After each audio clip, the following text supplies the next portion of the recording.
जय हिंद दोस्तों, स्वागत आप सभी का मेजर कलसी के यूट्यूब चैनल में। एक हफ्ते के लंबे इंतजार के बाद हम सब लोग वापस आए हैं to complete the current affairs of from March 6 March to 12th of the March. इस एक हफ्ते के करंट अफेयर्स में सारे जितने इंपॉर्टेंट टॉपिक्स है regarding your all defence examination and also your SSB I will be covering in this session.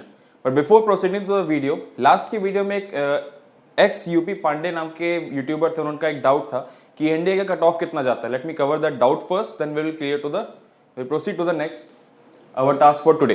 The doubt was कि NDA का कट ऑफ कितना जाता है एंड रिगार्डिंग देखिए एक्सयूपी पांडे जी, कोई फिक्स पैटर्न नहीं है कि एनडीए का कोई फिक्स कट ऑफ निकाला जाएगा आपके सामने। It depends on various factors like कितने नंबर ऑफ कैंडिडेट्स अपीयर हुए, नंबर ऑफ वैकेंसीज कितनी थी, एग्जामिनेशन का डिफिकल्टी लेवल कितना था। ऑन दोज फैक्टर्स डिपेंड करता है आपका नेक्स्ट कट ऑफ कितना आना है। The only thing that is fixed is आपको sectional cut off 25% in each subject निकालना होगा ताकि आपका सेक्शनल कट ऑफ निकले। देन क्यूमुलेटिव कट ऑफ निकाला जाता है सारे फैक्टर्स को कंसिडर करने के बाद। बट ऑन एवरेज अगर आपको एक सेफ साइड लेके चलना है then try to score at least 345 plus in out of 900 marks. जो पुराना पैटर्न देखा गया है रिगार्डिंग एनडीए 1 हो या एनडीए 2 हो, पिछले कुछ सालों में जैसा देखा गया कट ऑफ का नंबर थोड़ा बढ़ता चला आ रहा है। तो अगर आपको सेफ साइड रहना है then I would recommend you to at least score for 350 marks ताकि आप मेरिट लिस्ट में ही बने रहे। बट उससे ज्यादा अगर आप मार्क्स स्कोर करते हैं ताकि मेरिट लिस्ट का आपको डर ना हो कि एसएसबी का मार्क्स बिकॉज वेरी करता है, depends on the perception of the officer. तो अगर आपको वो कवर करना है कि आपके मेरिट लिस्ट का कहीं खतरा ना आ जाए, आपकी रैंक काफी लो ना रहे, तो I would recommend you to score for the 360 plus. But just अगर आपको एसएसबी का एक्सपीरियंस है then score above 345 plus, then आपका आराम से एनडीए का रिटन एग्जामिनेशन क्लियर हो जाएगा। With all that said, with no further ado, let's start with our today's session. The topics that I will be covering today are related to various factors. तो आपको जिस भी factor में पसंद है आप वहां पे जाके वीडियोस देखना स्टार्ट करें। But I will highly recommend you to complete whole the video ताकि आपको सारे एस्पेक्ट्स जितने भी कवर होते हैं, जितने आपके एग्जामिनेशन के हिसाब से इंपॉर्टेंट है। May it be first news जो आपकी रहेगी that is defence related issues because it is primarily focus for our defence examination. Next is world economy से कुछ एक न्यूज आपके लिए। Then third topic will be related to international organisation. Fourth will be related to art and culture section. Fifth will be governance and technology. Sixth will be defense technology. Seventh will be science. Eighth will be military exercise. Ninth will be important days and dates. And 10th will be technology and discoveries. And 11th will be related to our governance. So you can see out of 11 important topics regarding the last week, आपके maximum topic जो है वो आपके defense related हैं. So we have to keep a keen eye on the defense में कैसा चल रहा है, not only because of the current affairs for the written examination, but also for our SSB. क्योंकि एसएसबी में भी अगर आपसे पूछा जाता है, suppose an officer ask from you that why do you want to join defence force, and आप कहे कि sir I really I am impressed with the lifestyle of defence, मुझे डिफेंस की लाइफस्टाइल बहुत पसंद है, मुझे डिफेंस काफी पसंद है, देन वो आपसे डायरेक्टली पूछ लेगा ओके ठीक है, आपको डिफेंस इतना पसंद है, tell me 2 to 3 recent updates about defence, और आप वहां पे ब्लैंक हो गए। सो दिस विल शो कि जो आपका इंटरेस्ट डिफेंस में वो सिर्फ और सिर्फ हाइपोथेटिकल थॉट है। तो ऐसा आपके साथ ना हो, दैट्स व्हाई आपको खास तौर पे डिफेंस से जुड़ी इंफॉर्मेशन जितनी है उस पर आपको अच्छी नजर रखनी होगी if you are a defence candidate. Next we start with the first question for today, that is what is the full form of DAP? Defence advancement procedure, defence acquisition procedure, defence advancement process and defence acquisition programme. So these are the 4 full form. आपको सही वाला बताना है कि what is the full form of DAP. Indian arm forces जिसे join करने के लिए लाखों लड़के और लड़कियां NDA, CDS, CAPF, AFCAT, MNS, air force, X and Y, navy, SSR and artificial apprentice, Indian post guard और आर्मी सोल्जर जैसे कई दूसरे परीक्षा में हर साल भाग लेते हैं, बट मात्र कुछ ही सफल हो पाते हैं। इसका प्रमुख कारण है सही ढंग से आपकी तैयारी का ना होना। मेजर कलसी क्लासेस के साथ आपको मिलता है तैयारी का पूरा मौका। जुड़िए हमारे ऑफलाइन क्लासरूम प्रोग्राम से, जहां आपको मिलेंगे one of the best teacher India के, जो आपको देंगे बेहतरीन guidance. Best book defence oriented, जो केवल डिफेंस के लिए प्लान करके आपके कॉम्पिटिशन्स के लिए प्रिपेयर की गई हैं। आपको फिट रखने के लिए बेहतरीन फिजिकल ट्रेनिंग सेशन, जहां आप अपनी फिटनेस को अप टू द मार्क कर सकते हैं। डाउट काउंटर फैसिलिटी, जहां अपने अंदर किसी भी तरह की कमी हो, इंडिविजुअल कोई भी प्रॉब्लम हो, बिना हेजिटेट हुए एक एक समस्या का बेहतर निवारण ले सकते हैं आप डाउट काउंटर फैसिलिटीज के माध्यम से। स्पेशल करंट अफेयर सेशन और मंथली यूनिट टेस्ट, और इसके साथ साथ हर महीने आपको मौका मिलेगा ऑल इंडिया मॉक टेस्ट के भी माध्यम से, जहां आप अंडरस्टैंड कर पाएंगे कि आखिर इस एग्जाम के रियल ग्राउंड पे आप कहां स्टैंड करते हैं और कैसे खुद पे आपको काम करके बेहतर करके आने वाले आगामी एग्जाम में अपनी सफलता को 100% सुनिश्चित करना है। तो आज ही एडमिशन लीजिए और पाइए 2000 का कैशबैक। अधिक जानकारी के लिए कॉल करें 9696330033 पर या फिर विजिट करें www.majorkalsiclasses.com पर। तो डिफेंस में जाना अब होगा आसान, क्योंकि एमकेसी में पढ़ेगा तभी फौजी बनेगा इंडिया। जय हिंद, जय Bharat. Defense acquisition procedure. This is the right answer for you. Now, why it is in the news? Let's start with that. Defense acquisition procedure 2022 has been recently passed. इसके बारे में कुछ पढ़ लेते हैं. In a renewed push for self-reliance in the defense sector, the government has given in principle approval to a raft of indigenous defense projects that will involve design and development by the industry. The Defense Ministry has cleared 9 of such products, 4 under the Make 1 and 5 under the Make 2 categories of the Defense Acquisition Procedure 2020. Now this is important, although this procedure was started in 2020, but अभी news में because आया है क्योंकि एक नया push मिला है towards self reliance. Self reliance का मतलब है कि हम आत्मनिर्भर बनेंगे रिगार्डिंग आवर डिफेंस रिक्वायरमेंट।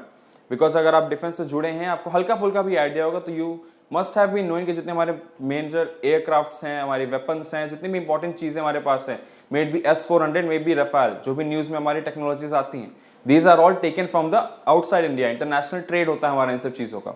हमारी खुद की बनाई हुई चीज़ें काफ़ी कम है रिगार्डिंग डिफेंस, तो उसमें सेल्फ रिलायंस लाने के लिए, बिकॉज सुपर पावर अगर इंडिया को बनना है, this is one of the must need. Because suppose आपका वर्ल्ड वॉर स्टार्ट हो गया, कंडीशन वैसी ऑलमोस्ट बन रही थी, हाँ फिलहाल थोड़ा शांत हुआ है, बट फ्यूचर में बनने के भी चांसेस हो सकते हैं। तो अगर हमारी जो नीड्स है डिफेंस की वो बाकी कंट्रीज पे डिपेंड करती है, तो हमारा स्ट्रेटेजिक डिप्लोमेटिक स्टैंड होगा वो कहीं ना कहीं उनकी तरफ इंक्लाइन हो जाएगा। सो ये जरूरत हमें दूसरे नेशन की ना पड़े for our own safety, that's why this programme is very important. The approved projects include development of light tanks, communication equipment with Indian security protocols, airborne electro optical pod with ground based system and airborne stand off jammers. ये सारी चीजें फिलहाल हमारी maximum चीजें बाहर से आती हैं, उनको अपने इंडिया में ही बनाने के लिए for the starters this is a good plan. फिर धीरे धीरे बढ़ा के बाकी चीजों पे भी लाया जाएगा। Why it is in the news? The Union Cabinet approved enhanced delegation of financial powers for capital procurement of senior officers below the rank of Vice Chief of Armed Forces. तो Vice Chief of Armed Forces है, उनसे नीचे वाले जितनी rank है उनके involvement के बारे में इसमें डिसीजन लिया गया है। द फाइनेंशियल पावर, क्या डिसीजन उसके बारे में थोड़ा पढ़ लेते हैं। The financial powers up to ₹100 crore have been delegated to army commanders and equivalent of other services and regional commanders in Coast Guard. Now आपको यहाँ पर रैंक स्ट्रक्चर अच्छे से पता होना चाहिए कि आर्मी में अगर कमांडर है तो आपका नेवी में और एयरफोर्स में वो किस इक्विवेलेंट रैंक में आएगा। I want this answer in the comment section. I repeat the question कि आर्मी में अगर आपका कमांडर है देन आपके नेवी और एयरफोर्स में वो किस इक्विवेलेंट रैंक पे आएगा। Powers up to ₹200 crore have been delegated to Deputy Chief of Army Staff, Master General Sustenance, Chief of Material, Air Officer Maintenance, सारे ऑफिसर जो आपकी पोस्ट होती हैं उनके हिसाब से उनको 200 करोड़ तक का अलॉटमेंट किया जाएगा for the money. Next question is AIIB was formed on which date? ये आपको डेट बतानी है, किस डेट में आपका AIIB was formed.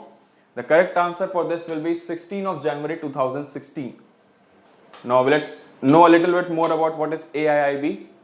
It is Asian Infrastructure Investment Bank. Now why it is in the news?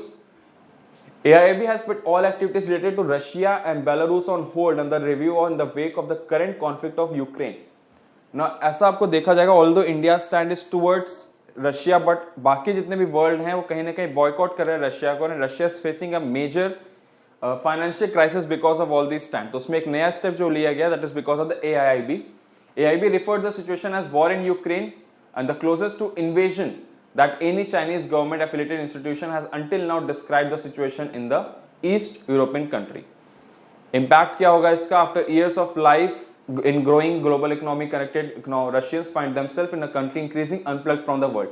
जैसा मैंने बताया कि boycott किया जा रहा है, they are finding themselves unplugged from the world, not only the Russian government but also the Russian people. और क्या क्या impact हुए हैं? The value of ruble. Ruble is the currency of Russia. You need to keep this in mind. Direct question भी आ सकता है in your written examination. What is the currency of Russia? because Russia and Ukraine काफी highlighted है, तो their geographical importance, their economical, their political stance, many things can be asked in the written examination. So the value of ruble has plummeted to a record low. Less than 1%, many people watch their savings erode. The Kremlin has banned all Russians from transferring foreign currency abroad. सारे उनकी foreign currency को transfer करना माना जा चुका है. Exchange 80% of the foreign currency proceeds for ruble. तो उनकी जितनी भी currency है उसको आप exchange भी नहीं कर सकते कहीं से, because आपका transfer मना हो गया है. एंड उनकी वैल्यू का खुद की वैल्यू काफी डिग्रेड हो रही है फॉर द रबल. सो काफी ज्यादा जो इम्पैक्ट झेलना पड़ेगा that will be for the Russian people only. तो इसलिए रशियन सिटीजन इस वॉर के अगेंस्ट है. ऑयल प्राइसेस जो है, Russia is not only the world's third biggest oil after US and Saudi Arabia and the second biggest natural gas producer besides the number 3 coal producer besides behind Australia and Indonesia. It is also the second largest exporter of wheat. तो यहाँ पे जितने point है आपका, इसमें कई questions आपके सामने आ सकते हैं कि कौन सा वर्ल्ड का लार्जेस्ट एक्सपोर्टर है फॉर द ऑयल, थर्ड में कौन आता है, सेकंड में कौन आता है. You will find many answers regarding this only 3 lines. So keep this all lines in your mind. Proceeding to the next question, which countries are not a part of Quad along with India.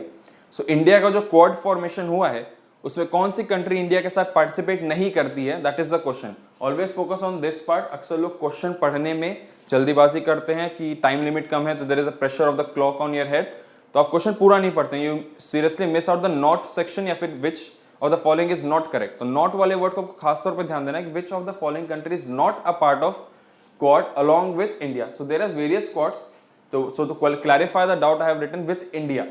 So here the answer will be Russia. Russia is not part of the Quad. There are only USA, Japan, Australia. यहाँ पे आपका Australia होगा. This has been written wrong. This will be Australia. And the third will be Russia. So Russia is the wrong answer. This will be. Russia is not a part of Quad. तो यहाँ पे आपका right answer जो होगा that will be Russia. Now why it is in the news?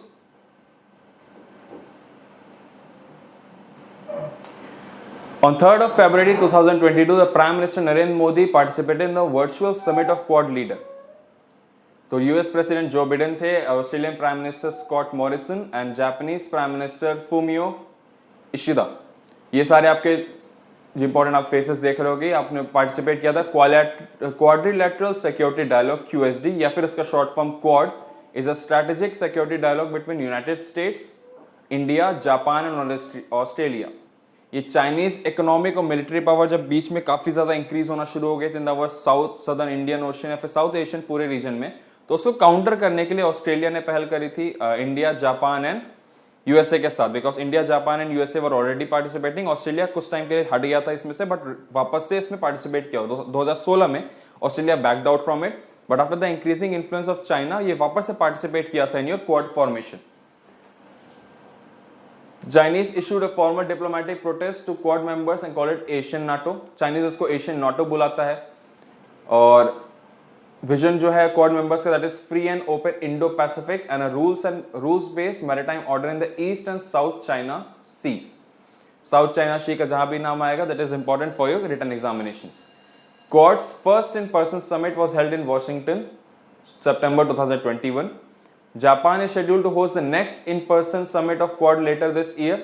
This virtual meeting of Quad assumes significance amid the Russian invasion of the Ukraine, Western sanction on Russia. Now यहाँ पे दो important regarding China का तो importance हम लोग tackle कर ही रहे हैं, but अब जैसे यहाँ पे stand की बात होती है इन पूरा वर्ल्ड 15 सालों से ऑफलाइन क्लासेस में अपार सफलता के बाद मेजर कलसी क्लासेस आपके लिए लेके आया है एमकेसी का online class MKC learning app पर, जहां पर लाखों बच्चों की तरह आप भी घर बैठे कर सकते हैं रक्षा क्षेत्र में सफलता की सुनिश्चित तैयारी. एमकेसी के ऑनलाइन क्लासेस में आपकी पढ़ाई ऑफलाइन क्लासेस से कहीं भी अलग नहीं है. जो फैसिलिटीज हम आपको ऑफलाइन क्लासेस में प्रोवाइड करते हैं, सेम फैसिलिटीज हमने दी एमकेसी के ऑनलाइन क्लासरूम प्रोग्राम पे, एमकेसी लर्निंग ऐप पर, जहां आपको मिलेंगे डेली लाइव क्लासेस, साथ ही साथ रिकॉर्डेड लेक्चर, टीचिंग प्लान जिस प्रोजेक्शन से आप अपनी पूरी स्टडीज को कंप्लीट करेंगे, चैप्टर वाइज नोट्स मिलेंगे, डेली होगा आपके सामने असाइनमेंट्स, डाउट काउंटर फैसिलिटी, अपनी हर इंडिविजुअल समस्या को आप डाउट काउंटर में रख सकते हैं, उसका सोल्यूशन मिलेगा आपको within 24 hours.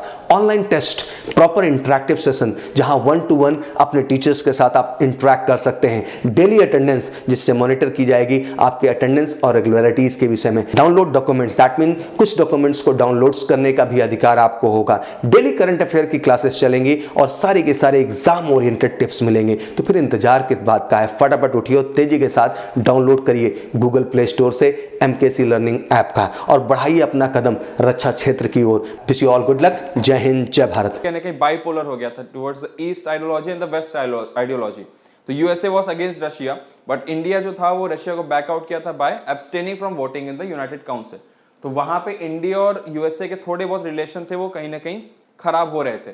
So such kind of summit is very important for India to keep a diplomatic stand कि हमारे बॉन्ड जो हम सोचते हैं कि सारे कंट्रीज हमारे बॉन्ड अच्छे रहे, किसी एक तरफ हम प्रेफरेंस नहीं देते हैं, बिकॉज हमारे जो डिपेंडेंसी कह सकते हैं या फिर ट्रेड है वो सारी कंट्रीज से बराबर चलता है। सो अगर हम रशिया को फुल ऑन सपोर्ट करेंगे तो यूएसए नाराज होगा, यूएसए को फुल ऑन सपोर्ट करेंगे तो रशिया से हमारे काफी अच्छे बॉन्ड है जो खराब हो जाएंगे। So you have to keep a proper balance. और ऐसी समिट इंडिया के लिए खासतौर पर important regarding your Russia and Ukraine issue.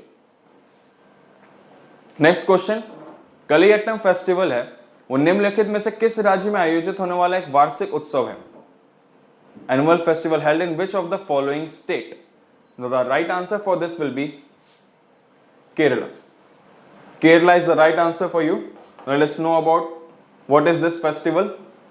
Kaliyattam festival is an annual Theyyam festival held in temples in Kerala's Malabar region. Kerala का जो Malabar reason काफी time highlight होता है बिकॉज यहाँ पे एक्सरसाइज जो होती है क्वाड की, मालाबार एक्सरसाइज हुई थी पिछले साल, तो that is also very important. तो मालाबार रीजन में अगर ये हो रहा है केरला में, there will be various names. Directly आपके आर्ट एंड कल्चर से क्वेश्चन आ जाएगा। Theyyam is the name of grand dance festival that is held in different parts of Kerala including Kasaragod. The Theyyam festival जब मैं बोला तो that Theyyam festival words mean कि जो dance festival होते हैं people dress in various, तो make you understand this is kind of a picture for your that festival. ये आपके सामने है, they dress like a god, they dance. Theyyam festival बोलते हैं जब आप dance festival होगा। It is one more thing that you need to know कि थोड़ा सा कॉन्ट्रोवर्शियल इसलिए हो जाता है बिकॉज उसमें मेजर पार्टिसिपेशन जो रहता है इट इज लाइक पुरुष प्रधान पार्टिसिपेशन वी कैन से। जो मैन लोग का पार्टिसिपेशन में काफी ज्यादा है, womens are restricted in some parts, कुछ पार्ट्स में वुमेन इसमें पार्टिसिपेट करती हैं। So that is a kind of a controversial topic regarding the gender discrimination also. So the question may vary, may lie because of this point of view as well कि कौन सा festival है जहां पे इस पर थोड़ा कॉन्ट्रोवर्सी चल रही है regarding the male and female participation. Now the next question for you is who is the present railway minister of India? A basic question, a very simple question, and you must know the answer for it. And the right answer for this will be Ashwini Vaishnaw ji. Ashwini Vaishnaw ji is our current railway minister. Now the question, now the task for you is जो मैंने बाकी तीन नाम यहाँ पे लिखे थे, Nitin Gadkari sir, Smriti Irani and Piyush Goyal, ये तीनों किस मिनिस्ट्री के इंचार्ज है? You have to write that. Now this is the picture of. It is why it is in the news because of the Kavach that has been recently launched by the Ministry of Railway. It is indigenously developed technology that can prevent two trains from colliding. It is also called the Train Collision Avoidance System (TCAS), which got rechristened into Kavach or Armor. Now Train Collision Avoidance System ये काफी बड़ी problem हमारे Indian railways के लिए थी because अक्सर देखा गया था, पास्ट में काफी ज्यादा होता था, फिलहाल एक थोड़ा कम हुआ है, but still there were some incidents the last few months जहां पे दो ट्रेन आपस में कोलाइड करेंगे। तो there was a huge loss for life and material as well. Money का काफी लॉस है because the trains are damage, they are very costly and the people are dying, that sometimes the death number is really a lot. जो injured होते हैं उनको काफी compensation मिलता है, but the compensation is not enough to compensate with the loss they are facing. So that's why it was in the news. Kavach नाम है इसका, नाम पहले था ट्रेन कोलिजन अवॉइडेंस सिस्टम, जो बाद में चेंज होकर इसको कवच किया गया था। कवच हिंदी वर्ड है जिसका मतलब होता है armour. So it is kind of a system जो दो ट्रेन को भिड़ने से रोकेगा। इसके बारे में थोड़ी details, you can take a screenshot of it, किस तरीके से काम करता है, what is the priority, second, third and fourth priority are there, किस प्रायोरिटी के हिसाब से रेलवेज को रखा गया कि दो आपस में ना भिड़े। Next news, which aircraft trainer has been recently indigenously developed by, यहाँ पे आई होगा आपका, indigenously developed by CSIR। CSIR ने अभी रिसेंटली कौन सी ट्रेनिंग एयरक्राफ्ट डेवलप किया है? There are 4 options in front of you, or 4 are our trainer aircraft. तो इंडिया ने कौन सा डेवलप किया recently? The answer will be Hansa NG. NG means new generation. The next, why it is in the news? Hansa NG, it is the first of its kind indigenously developed aircraft trainer developed by CSIR, National Aerospace Laboratory, CSIR NAL. It has recently completed sea level trials at Pondicherry, and a necessary prelude to it has been evaluated by Director General of Civil Aviation (DGCA).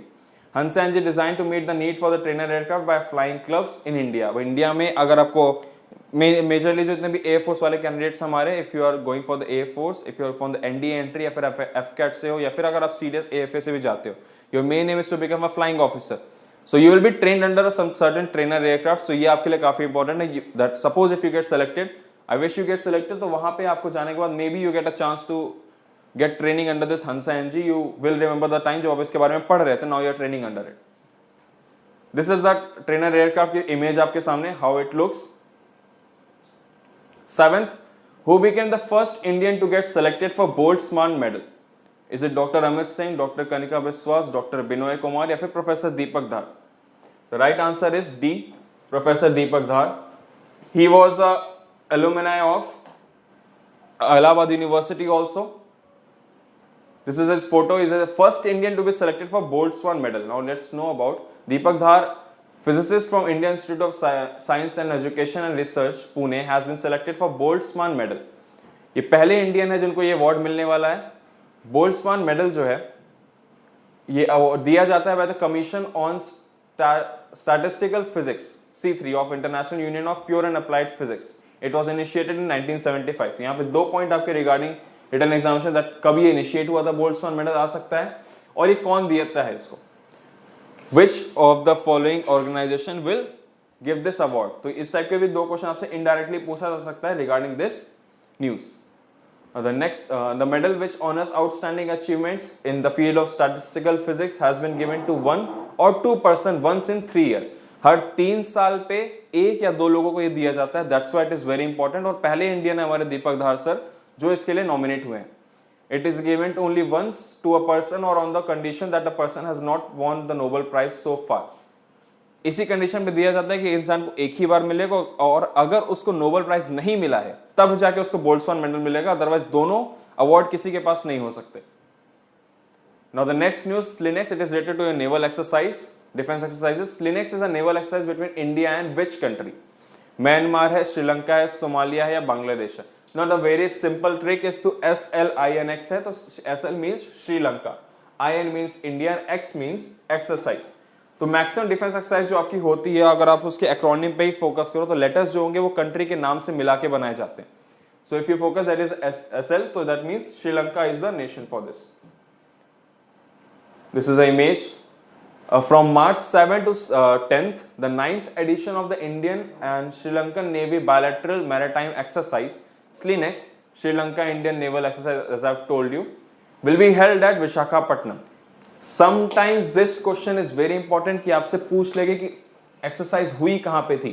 Last time CDS 228 जब मैंने exam दिया था उसमें same question आया था. That time the Malabar exercise was held. तो उन्होंने पूछा था मालाबार किस कोस्ट में आता है. तो SLINX टाइप के डायरेक्ट क्वेश्चन आपसे नहीं पूछे जाएंगे कब हुआ था, किस कंट्रीज के बीच में हुआ था. तो क्वेश्चन मे बी आस्क्ड कि कहाँ पे हुआ था. तो Visakhapatnam should be in your mind कि this exercise is being held in Visakhapatnam. In 2 phases, this exercise will be conducted with the harbor phase taking place in Visakhapatnam on March 7 and 8, and the sea phase taking place in the Bay of Bengal. So ये पूरी news जो आपके लिए है, विशाखापट्टनम में आपके 2 phase में जो हार्बर फेज है that will be Visakhapatnam, and sea phase will be in the Bay of Bengal on March 9th and 10th. 2 phase में डिवाइड किया गया है 2-2 दिन के इंटरवल पर. In October 2020, the previous edition of SLINX was conducted in Trincomalee.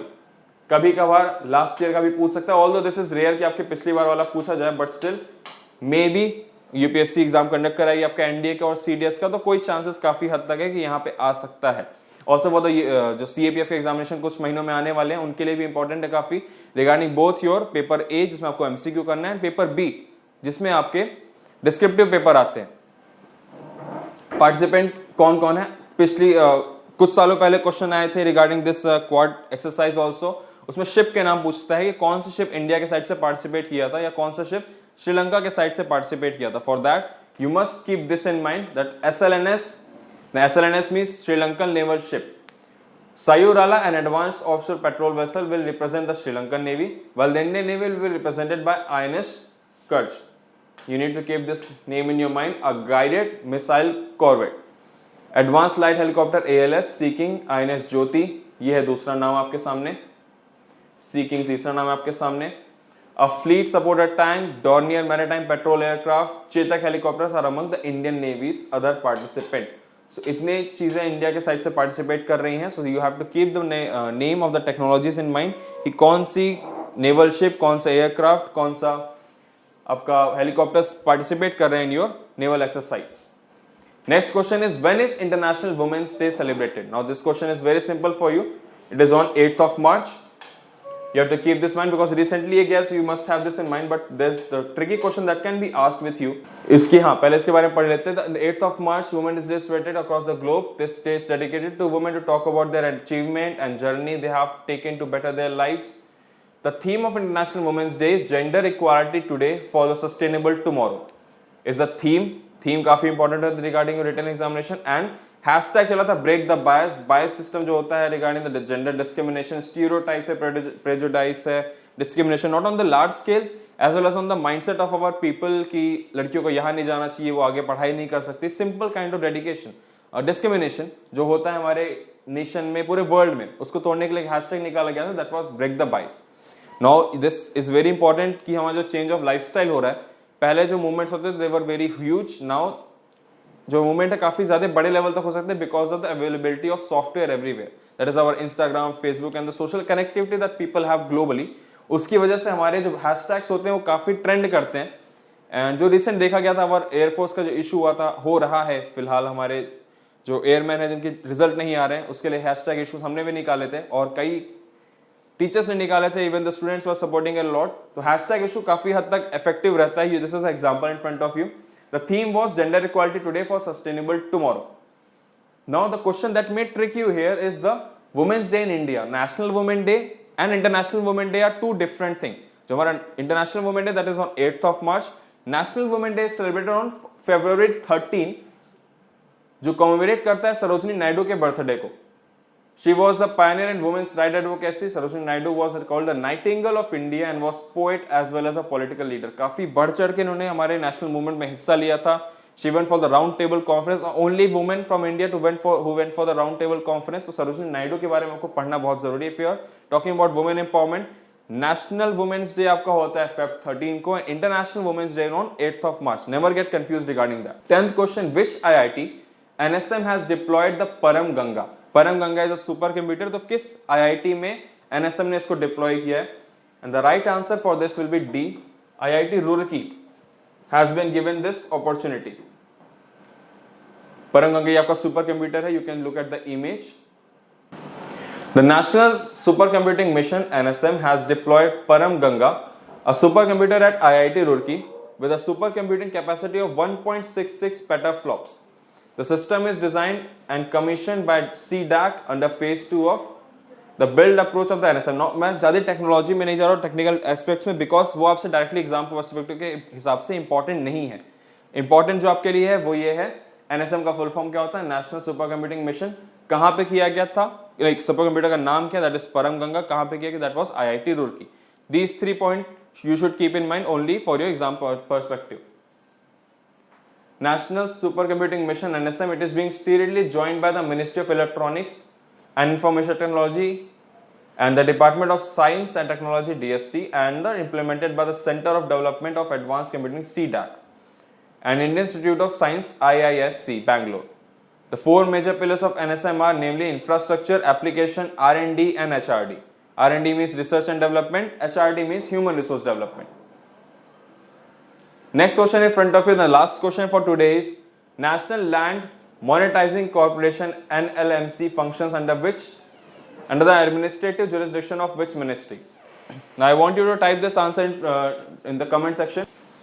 The Union Cabinet approved the setting up of National Land Monetization Corporation NLMC to monetize surplus land and building assets of CPSEs and other government agencies. तो ये आपके लिए important है because जो money है यहाँ पे share capital of ₹5,000 and paid up share capital of ₹150 crore, ये आपके लिए इंपॉर्टेंट है। And the question that I asked you that you have to answer in the comment section. Now this were 11 news from the last week जो आपके लिए काफी important है for written examination as well as for your SSB। SSB में और अभी जितने भी यूपीएससी के आपके एग्जामिनेशन है फॉर एनडीए और योर सीडीएस या फिर आपका जो अभी रिसेंटली कुछ महीनों बाद आपका होने वाला है सीएपीएफ का, you have to keep in mind कि सिर्फ और सिर्फ वन लाइनर्स पढ़ने से आपका एग्जाम फिलहाल क्लियर होने का चांस नहीं है, because the pattern has been change a lot. Background पूछ सकता है, थीम पूछ सकता है, पिछले साल क्या था, अब जो चेंज किया वो उन्होंने क्यों किया है, कब किया है, तो सारे डीप एनालिसिस आपको होना जरूरी है for your written as well as for your interview and SSB में आपके जीडी होंगे, लेक्चरेट होंगे, you have to have a deep analysis of all these things. So wish you all best of luck for your future. जय हिंद। वो कहते हैं ना कि हर योद्धा का सबसे ज्यादा भरोसा उसकी तलवार पर होता है, क्योंकि उसकी बदौलत ही वो हर युद्ध को जीतता है या फिर हारता है। ठीक वैसे ही आपकी तलवार है आपकी किताबें, जो आपका करियर बनाती हैं और आपके ड्रीम्स को पूरा करती हैं। इसलिए मेजर कलसी क्लासेस लेकर आया है रक्षा क्षेत्र की सभी परीक्षा की तैयारी के लिए एमकेसी पब्लिकेशन की तरफ से one of the best defence preparation book, क्योंकि एमकेसी पब्लिकेशन केवल बनाता है डिफेंस ओरिएंटेड बुक 15 साल के बेहतरीन अनुभव के आधार पे। साथ ही हिंदी और इंग्लिश दोनों ही भाषा में आप इन बुक्स को प्राप्त कर सकते हैं, जहां पर आपको मिलेंगे complete explanation, chapter wise complete theory, साथ ही साथ चैप्टर वाइज सब topic analysis with proper example, और साथ ही साथ बेहतरीन कलेक्शन सब टॉपिक वाइज क्वेश्चंस को आपको मिलेंगे और बेहतरीन मिसलेनियस और प्रीवियस ईयर का कलेक्शन, जिसके माध्यम से आप ज्यादा से ज्यादा सब टॉपिक वाइज क्वेश्चंस की और मिसलेनियस और प्रीवियस ईयर की क्वेश्चंस की प्रैक्टिस करके ये रियलाइज कर पाए कि वाकई में एग्जाम का स्टैंडर्ड क्या है और कैसे खुद को बेहतर करके मेहनत करके अपनी सफलता को 100% सुनिश्चित करना है। तो आज ही ऑर्डर करिए अपनी तैयारी के लिए और डिफेंस में निश्चित सफलता के लिए dlp.majorkalsiclasses.com पर, या फिर आप कॉल भी कर सकते हैं 9696330033 पर, और यही होगा माध्यम जिससे आप पाएंगे रक्षा क्षेत्र में निश्चित रूप से सफलता। तो कीजिए अपनी सफलता की बुलंदी की शुरुआत एमकेसी पब्लिकेशन की बुक के साथ। तो wish you all good luck. जय हिंद, जय भारत।